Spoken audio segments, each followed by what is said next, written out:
Mary-Ann, when you sent through an email to us in preparation for today, there was one particular lot of stats that jumped out at me and shocked me a little bit, to be honest.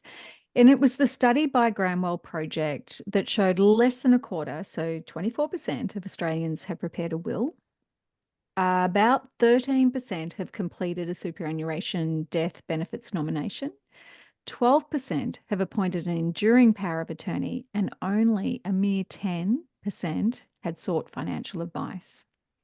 Now, as our listeners, our regular listeners will know, wealth creation and looking at making sure that our businesses are sustainable and we set ourselves up for financial success, this kind of shocked me a little bit that that as a population, I guess, we're not being proactive around this kind of stuff. And I wonder I mean, look, to be honest, it's probably only been, I'm 53, and it's probably only been in the last few years that that has even come up in my mind as a thing. I've just started working with a financial advisor, and I wish I had have done this so many years ago. So what is it that you see, or through your experience, that you notice? What is it that contributes to these stats, which are pretty horrifying, really? I know. When I was preparing for speaking with you, I enjoyed looking up the updated stats, and it is shocking when you first look at it. So, just to repeat that, only 24% of Australians have a will. I mean, that's crazy if you think about the size of our population now. I mean, there was a newspaper article that was floating around about the amount of inheritance that's likely to pass through. So, trillions of dollars up until 2050 that's going to pass through generations.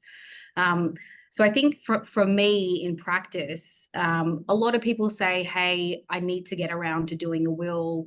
Hey, that's a good idea. I hadn't thought of that. But they struggle to get themselves organized. They struggle to get it together. For me, it's like going to the dentist. I hate the dentist. I put it off. I do it, and then I'm relieved. So I think it really is, most people know what a will is. So everyone has that understanding. It's the process and the mystery around, well, how do we go about preparing a will, and what is estate planning, and what do we need? So for me in practice, we often get a number of questions that are, well, where do I start? Who do I talk to? Do you need a lawyer? So can you still go to the post office and get the post office will? Mm. The version of that now for Generation Y is electronic wills. So that's becoming a really big thing at the moment. People always think, oh, is it going to cost me thousands of dollars? It's too expensive. I'm not going to do it. It's not a priority for me for the financial year. So for me, the educational part of it is to try and help answer those questions, to give people confidence to say, well, hey, it's not really that hard. Most people, once they walk out the door, think, hey, I should have done that sooner. Mm. And you've covered it. There's so many myths out there around the cost. But I guess we've got to really weigh that off with, what are we investing elsewhere? How much money are we spending on things that don't have as bigger impact on our family, our immediate family when we're gone?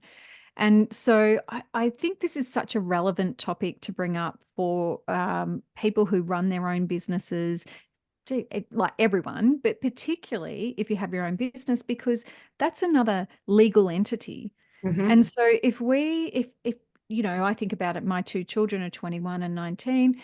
If I were to die, there's so much complication if I don't have something legally in place for them. And it feels like something that I've only really started to consider and think about, I guess, the closer I get to death, no, to like Yeah. retirement and things like that. So Yeah. I think it's such an important topic to be talking to our children about. And as business owners, I really think it's a personal responsibility that, along with all the other legal things we need to do, we really need to be thinking about it. So, how would you sum up estate planning? Because that could be that phrase itself can be off-putting because people go, I don't know what that means. Yeah, exactly. Exactly. I feel that, and that's where people get stumped up. They think that sounds really complicated. You hear all the juicy, controversial cases in the news. And I think having that TV series Succession, people think, oh, it's juicy and it's controversial and dark and mysterious, but it's really not. And if you're looking at it from the legal entity and the business perspective, you want to make sure that someone can step in your shoes, heaven forbid, if something happened to you, Ness. So it's really, well, you've got to think of it of, okay, if I'm not here, who's going to step in and who's going to make sure that my business is either still running or sold? And then from a personal perspective, the estate planning really is, okay, do I have a will? It can just be a simple document. Who do I want to get my assets and who's going to take care of my kids? That's the main thing in your will. Then you would look at a power of attorney. So who can make financial decisions for you? Heaven forbid you become incapacitated. So what do I mean by incapacitated? Tragically, you're in a car accident, you're suffering from a terminal illness. You want to make sure that someone can access your funds on your behalf, sign contracts, act as you in a financial way, should something happen to you. And then finally, a guardianship. So that's medical decisions, the same thing. So if you're in a tragic accident, you want to make sure that you have someone that has the legal authority to make health decisions for you. It's more relevant now with privacy law. Ness, if you tried to ring on behalf of your partner to get some medical information, you'll be stopped in your tracks because privacy law will say, no, you can't, unless you've got that guardianship document and you can step in that foot. So that's really what I would say for estate planning, just very simple. It doesn't need to be that complicated. You've got your 3 documents, your will, your power of attorney, and your guardianship. And then from a business perspective, considering, well, I'm that legal entity, who is going to step in my shoes, and do I need a company power of attorney? Wow. I mean, when you put it like that, I do feel like it's breaking down a bit of a stigma around this whole fancy estate planning, succession, totally, really It's really simplifying it. not. I mean, I'm Yeah. glad that people think it's that we're very intelligent and it must require someone that has, it's really not. Once you distill it down to that, it's a couple of documents. It doesn't have to be fancy. I mean, I was a tip staff to Justice Lindsay, and he's the probate and protective judge. He listens to the cases that are challenged on wills, and his advice over and over again to me was simple is best. Yeah. So simple is best. What is the purpose? Why are you doing it? And simple is best. And I think that is all you need to answer. I think that's a really valuable insight and quite comforting as well, going into something that maybe isn't, our area of expertise. But I think also what I want to touch on in a moment around that is actually we need to be aware of what is the consequence, because I think there's a couple of aspects around this, around the practicality, the logistically doing it can feel overwhelming if we don't know what we're doing. And the reality is it means that we're facing the truth of our own mortality. People want to avoid the fact that we're all going to die. And guess what? There's one thing that's guaranteed in life, people. It's going to happen. There is no guarantee of how long we're going to be here. And I feel like as a society, we have to have more real conversations around this. And look, I speak totally honestly, I need to get my sorted as well in this. And it's funny because something can happen, well, not funny, but something can happen, we lose loved ones, and it's like, right, I need to get this together, I need to do it. And then still somehow I'm looking back going, Jules, we need to have a conversation after this podcast. I'm going to my wife, Jules, and saying, we need to get this sorted, right? Like, so there's a mortality we have to face. We have to have uncomfortable conversations, maybe thoughts and feelings, and that doesn't feel great. So we've got to step through that. So I wonder just a little bit, what are the consequences if we don't? You alluded a little bit to that in a couple of instances, but actually what could go wrong if we don't get this sorted? I need a bit of fear put in me. Yeah, fair enough. And I'm happy to do that for you.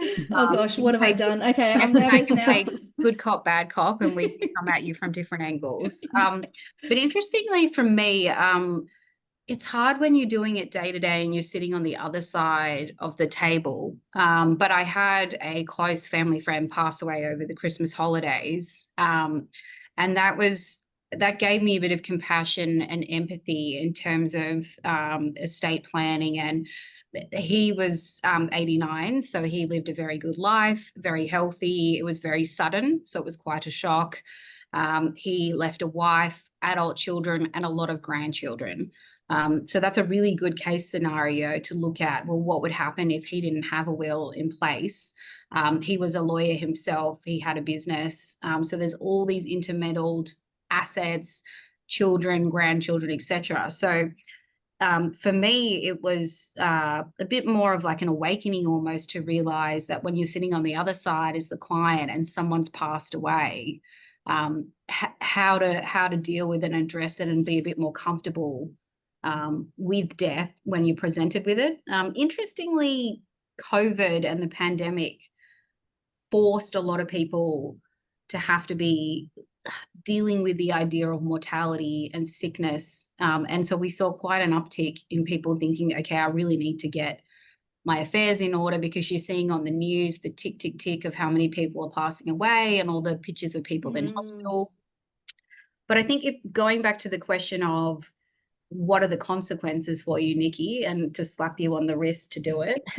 Because I also don't have kids, so that also doesn't motivate me as much. You have but I do have a partner, and you have a beloved pet. Oh, I have two beloved pets. I'm patting one of them right now. He's leaning into me, little Eddie. Yes. So Where some are of you the going things with that are this? fun that we do for the students and also on our social media is whether or not your pets can inherit your estate. So that's quite an interesting question. Oh. Very topical. I'll give you a fun fact that we did it in class. In New South Wales, your pet can't actually inherit your estate, but you can set up a maintenance trust and other things to make sure that your beloveds are taken care of. In the US, there have been, so Chapette was a pet that received $300 million from Karl Lagerfeld, and we use that as a case sample in class. Wow. So unfortunately, we're not as progressive as the US.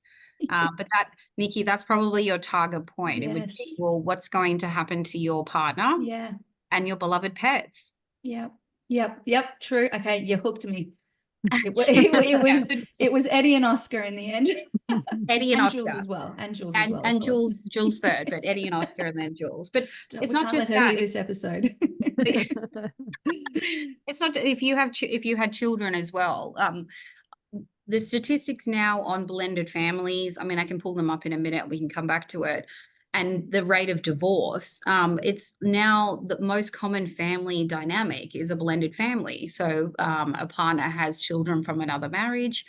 Who is taking care of the kids? I mean, a lot of people, that's their driving force. I want to make sure that X or Y are the person that has my kids, and you want to have that say. Same with beneficiaries, time and time again. We have clients in the grandparents level that come in and say, look, I want to make sure my kids get the stuff that I have grown, and I want to make sure that my grandchildren are the ones that benefit.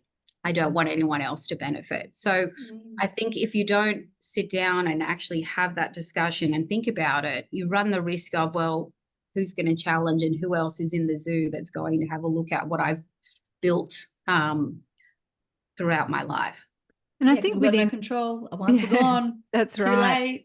And what I hear within that is, by not having your affairs in order, you're actually putting a lot of stress on those loved ones that are grieving your loss, and then also having to navigate the legality of having to figure out what to do next if you haven't got your affairs in order. So it doesn't matter, children, pets, partner, no partner. It's still something that's really important for us to be considering, because it then becomes what we want, as opposed to someone else making a decision for us.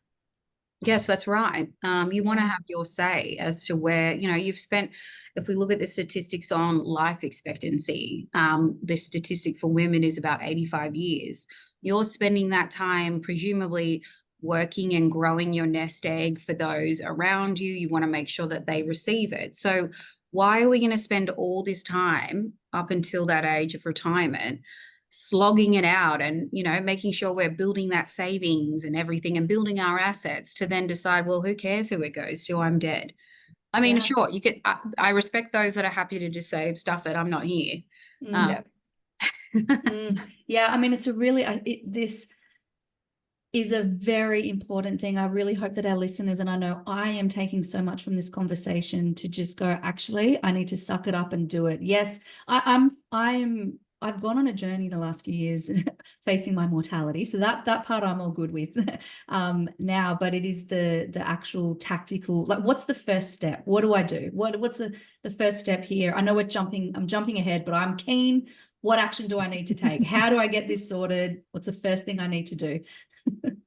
I think my first step would be having a conversation with your partner, your significant other, and say, hey, look, if something happened to you or I, what do we want to do with our assets? How do we want to divvy it up? Nest with kids. So, what do you want to do for the kids? How do you want to make sure that they're maintained and taken care of? What will happen to the house and the family home? Nikki, for you, for your beloved pets, how do I make sure that they're taken care of if they're going to be here past me? Because the hope is both of you live to the life expectancy of 85 and onwards. But as I experienced over the Christmas holidays with my family friend, people can pass away in their sleep unexpectedly, and you don't expect it to be you, but it happens. Yeah.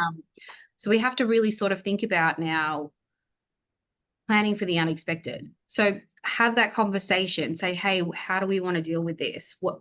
Do you have a specific preference in terms of if you do pass away? Do you want a funeral? I've had all sorts of things. We can get into more, but if you want to. Scattering your ashes over the sea, having an Irish party at the Irish pub, if you're so inclined. Marie Folio, I saw her a few years ago, and she said that she has a savings account. She's put money away, and it is for a kick-ass, huge, amazing party. So, I love that idea. I'm like, yes, I want to have a big party. I might get FOMO, but I won't even realize that, but it's that kind of thing. Down at everyone. I've people that say, it's the tradition of black, right? And that's that significant color of death and remorse. And I understand the significance around that. But I have had clients that have said, look, we want color. I don't want anyone to wear black. I want everyone in bright colors. It's a celebration of my life. I don't want it to be a mourning process. Yeah. So for me, that's how I've always taken succession law to be. It should be a celebration of your life, your hard work, the things that you have built, your legacy for your family. So that's how I see it, but I'm a minority still. So my job is shouting to the rooftop saying, hey, let's try and celebrate it. Can I just jump in quickly there? Because I know, Nessa, you'll have so much to say around this. But what I love about that is, like, we talk a lot in business, don't just have a revenue target. What's the meaning behind it? Make it something that feels exciting and fun. It might be about people or impact. That is exactly what you've just said there. We're turning something that in my lens is boring and I'm like, oh, I've got to do this, to go, hang on a second. This actually could be fun. And now I'm much more enticed to take that action. So I think that that's a really cool way. And look, some of our listeners, they may already have some of this set up. They may, well, statistically, 24% of them will, and the rest of us. But also, I guess it's challenging, because how often do we need, you would change, right? So if you've done this 10 years ago, maybe we need to do it again. So that's a good question. So usually the advice is every 5 or so years. It's usually with major life events. So birth, death, divorce, inheritance. That's really when you would look at it again. And it may be, the way it works now is everyone gets emails. You might just quickly look at it. It takes 5 minutes to say, well, hey, I made this 10 years ago. Still looks relevant. Nothing's changed. We'll put it back in the filing cabinet. But usually within that 5-10 year bracket, something's bound to have happened. It's funny because I'm actually going through the process of updating my will right now, and I thought I had one from recently, and I realized actually it was from 2009, and I just separated, wasn't divorced. My kids were young, so it was all about, I still had a wedding dress and an engagement ring back then, which I was going to leave to my daughter. Well, that's long gone. I had, I had to put in who was going to look after the kids if we'd both. I had to put in, I specifically don't leave anything to my ex-husband. I had to, decide who would be my medical and my financial power of attorneys because it couldn't be the children then. And now that they're adults, I'm wanting to get that updated to have it be them. Side note, I do want people to wear black, but it's got to be black and bling to my. Oh, yeah. Oh, I like that. I haven't heard that So one that's before. I don't think that goes in a will, but I'm telling all my family. So surely someone will get the memo. Because I think No, I that's think that cool goes in the party. will. Pop it in the will. You've got to find a way to get that in the Yeah, will. you can. You can say that's my wish. I like that. Yes. So these are the kinds of things that, just the reality of, gosh, that was such a long time ago, and things have changed a lot. And I would imagine into the future, if I repartner, I will definitely be wanting to make sure my children Yeah. are looked after, and obviously, if my partner has children, that their children are looked after. And I think that these are questions beyond just running your own business, but it's really about what are we working for? Exactly what you said before. Correct. So, so important to get done. And I guess the other thing that comes up for me too is the luxury, and I call it a luxury, that we have as women to be able to make this choice now. Because another one of the stats that you sent us through was in 1965, and that is only 5 years before I was born. Women had got the legal right to drink in a bar. Like, truly, WTF. Yeah. Blows my I So mind. love that it's, that's the stat that you picked up on of all the I stats. know. So we can drink at the bar. Yes, I want to drink at a bar. But the Thank fact that I can goodness. go and drink at a bar on a Yeah. Friday night is because something happened like that is not very long ago now. Yeah.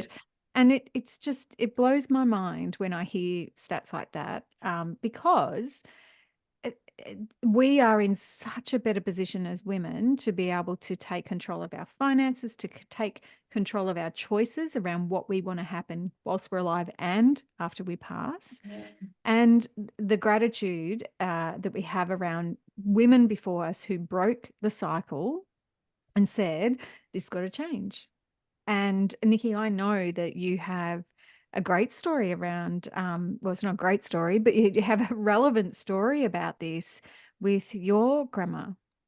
Yeah, I mean, again, thank you for shedding the light on some of these statistics, Mary-Ann. And the first thing I thought as well, looking at some of these stats, I mean, even, 1969 equal pay right.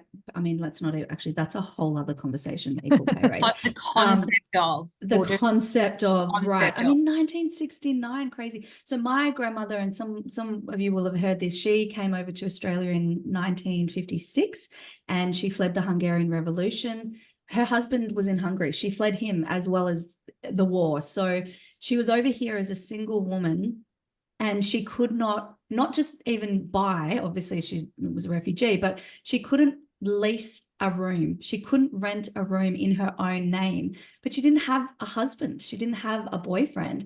So I remember her telling, well, she's still alive.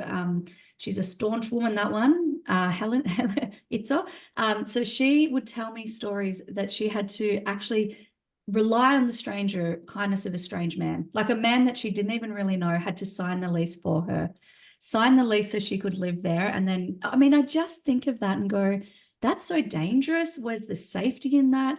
I mean, she doesn't go into any other detail around the guy or who, but like, it's just such a different world. And these are our mums and our grandmothers. We are breaking cycles, just the three of us having this conversation. The women and men and non-binary people listening now are breaking cycles, and it is astounding to me when I'm reminded how recently a lot of these statistics, and it's not just women, the LGBTQI plus statistics. I mean, in 1980, I think it was still illegal to be in a same-sex relationship, not marriage. Forget about that. That was just a few years ago, right? I mean, that was the year I was born. So over to you as the expert, because I'm a little bit speechless still every time I'm reminded of these stats. So where to start? So Yeah. it always pops up for me. Like, I love Oscar Wilde, and I have since I was a little girl. And there was a quote that he said, and I'll read it out. The duty we owe to history is to rewrite it. Ooh, I'll say that one again. please do. The duty we owe to history is to rewrite it. And I think that is so relevant to what we're talking about and your podcast about breaking cycles. This topic of women and being able to own property and have a will. Now, I'm going to give you both a bit of a history lesson. I'm going to briefly dive into some of those statistics to give you some context. So it wasn't until 1882 in England that a married woman, so prior to that, had no legal testamentary rights. So that meant she couldn't have a will. She had no legal entitlement to make a will. So a married woman was seen as one with her husband. So what that meant is she had no legal personality identity at all. It meant she couldn't hold property in her own name. She couldn't sue or be sued. She couldn't enter into any contracts, be subject to bankruptcy laws. It wasn't until what we call the Married Women's Property Act, which came in, and which was part of the movement in the 19th century, that allowed a woman to actually own property in her own name and have a will. It's really interesting delving back before that, looking at what we call forced succession. And that's what we talk about with the students at university. And their question last year was analysing the historical progression of testamentary freedom in Australia. Now, that spits up all different topics, but relevantly for us today in terms of women owning property, we have this concept of forced succession. So the married woman would be completely cancelled and it would go directly to this firstborn son. And that's like in the movies. That's like in Pride and Prejudice and all those period, Netflix series. It's not just a fictional thing. It's the same with the British monarchy. That's how it was. The eldest son was the one that took on everything. So it's the same that happened for us. Married women were cancelled. So it wasn't really until the 19th century, with the Industrial Revolution, people's living standards were increasing, that women started to have this push for, hey, we're undervalued here. We want to emancipate for equal rights on this topic, which saw the introduction of that legislation. So moving from the Married Women's Property Act, we then moved to what's called the Family Provision legislation. So what was happening is we've gone from we don't have any rights at all to own property, have a will, or sue. Our son takes all of our property from our family. We then moved to what's called family provision. So the reason this was introduced was to ensure that women didn't become a burden to the state, basically, or to the government. So a man could decide who he wanted to give his estate to, but with having a wife and children, he had to make sure that they were maintained and adequately taken care of. So that was what this legislation was brought in to do. We can have a whole nother discussion about whether we think that's gone too far now in terms of who can actually inherit, but that's a topic for another time.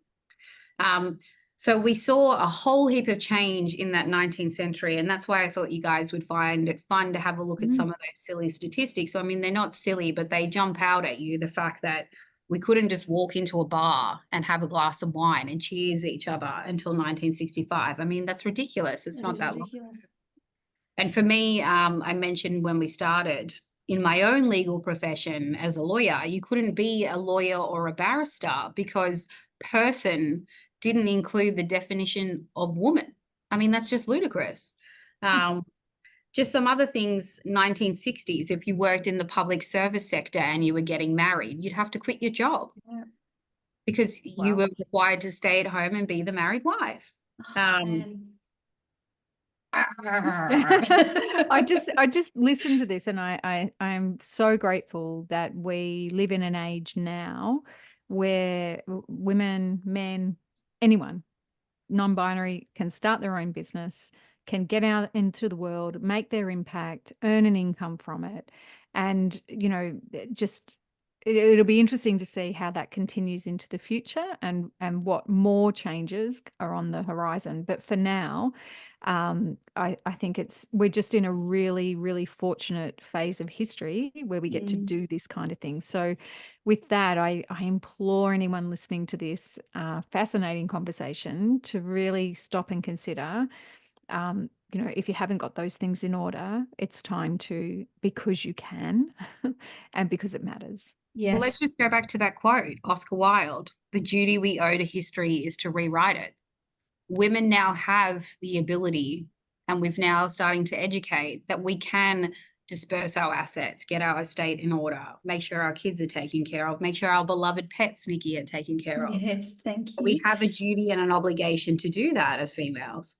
Absolutely. And also another thing that I reflect on fairly regularly is the fact, and it's related to all of this, the fact that realistically, our mothers and grandmothers are the first generation of women to earn their own money. I mean, you said it yourself, even in the 60s, women had to resign if they got pregnant. So like, let's also be aware of that and cut ourselves some slack and realize like we really are breaking some deeply entrenched cycles here, my friends.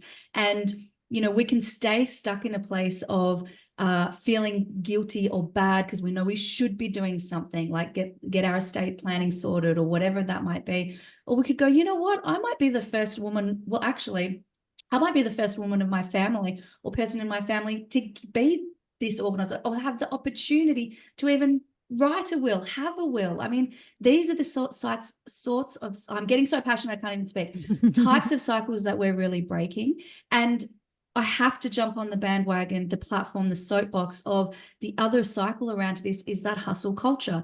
We have learned how to be successful in business, in life, in a very masculine push environment. And we do not have to do that anymore. Yes, healthy hustle is a thing, my friends. We still have to step up and work hard, but there's a way to do it. And all of this is related. All of this is related. So with that in mind, we've definitely gone over our usual time, but I feel like it's been so worthwhile. Thank you for all these amazing insights. Gals, what do we think is one action that our beautiful listeners can take? Mary-Ann, in light of this conversation, what do you think could be one actionable action people can do in the next 24 hours? I know one thing I'll already be doing. Yes, that's So my mine's a commitment. little bit more generic. Mine is let's celebrate life and celebrate our legacy. So whatever that means to you, personally, celebrate your legacy, celebrate your hard work. That's my actionable for 24 hours. Love it. I just got goosebumps. I Yeah. love that. What a way to Really, finish out. Oh, it's been amazing. And that really gives the opportunity, I think, that question for people to take the time out to really consider, you know, what a great life, the ups and downs and everything included, what a great life and how privileged we are. So thank you. Thank you. What a fascinating conversation. So Nikki, did you fascinating. want to say something? Yeah, can I just add to that? Also, when you're reflecting on that, actually think about what cycles am I breaking or what cycles have I broken to be here today doing what I'm doing? Love it. Really acknowledge that. Love it. Okay, Mary-Ann, if somebody wants to enter your orbit and understand what you're all about, where's the best place for them to come and, what did we say? Friendly Friendly store. store.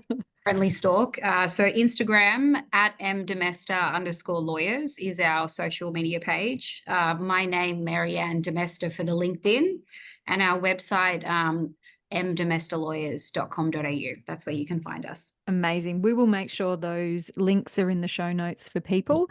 And thank you again for coming on and having this conversation with us today. And thank you for listening. Bye for now.